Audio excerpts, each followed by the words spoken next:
Reading শুরু করার আগে একটা কথাই বলবো। আচ্ছা, আমি স্পিকারটা লাগাতে ভুলে গেছি, চলো একটু স্পিকারটা লাগিয়ে আমি আসছি। চলো, আমি এসে গেছি। আজকে রিডিং শুরু করার আগে এটা বলবো, কেউ তোমার জীবনে সূর্যগ্রহণ লাগাতে চেয়েছিল, কিন্তু সেটা তার নিজের জীবনে উল্টে বিপরীত হবে। কোনো একজন কেউ আছে যেটা হয়তো তুমি কোনো ভালো কিছু পোস্ট করছো, সেটা কেউ নিজের দিকে ঘুরিয়ে নিতে চাইছে। মানে সবসময় হয় না, একজন মহিলা যে অতি সূক্ষ্ম বুদ্ধিতে হয় না, বোকা বানাতে চাইছে কাউকে। ভাবছে বোধহয় সে একাই চালাক, গোটা ইন্ডিয়ানসরা, গোটা ভারতীয়রা একটু রকম অন্য কাস্টে দেখাচ্ছে। পার্সোনাল কারোর জন্য রিডিংটা নয়। রিডিংটা যদি রেজোনেট করে যায় তো সেটা হতেই পারে, একই রকম হতেই পারে।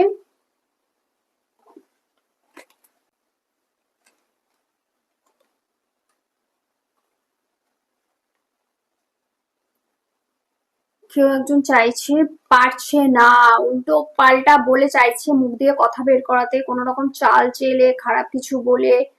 মানে এতটাই তারা নিজেদের চালাক ভাবে। তুমি যে নিজের থেকে গেছো, তুমি নিজের থেকে যখন গেছো তখন সেটা তোমার মানে নিজের ইচ্ছে। এবার যার যখন মনে হবে তখন তখন আসতে হবে না। তুমি যখন নিজের থেকে গেছো, তোমাকে তখন সাইড করেছে, তাড়িয়ে দিয়েছে বা ছোট করেছে। এবং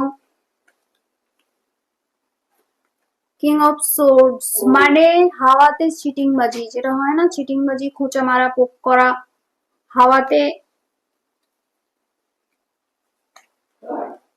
এটা হচ্ছে দেখাচ্ছে এই রিডিংটা। আমি জানি না কেন বারবার বলছি, মানে সিচুয়েশনটা থেকে বেরোনোর পরেও যখন একই জিনিস, একই কার্ডগুলো বারবার রিপিট হতে থাকে, তার মানে এটা হয় যে কোনো সময় কিন্তু সেম সিচুয়েশন রিটার্ন আসতে পারে তোমাকে টেস্ট নেওয়ার জন্য, আবার তোমাকে পরীক্ষা নেওয়ার জন্য। কিন্তু তারা এটা বোঝে না যে তুমি নিজের থেকে গেছিলে বলেই তুমি নিজেকে সেইভাবে দেখিয়েছো। তারা সেটাকে ভেবে নিয়েছে তাদের ইনফ্লুয়েন্সে বা তাদের প্রভাবে তুমি সেটা হয়ে গেছিলে, কোনোদিনই নয়।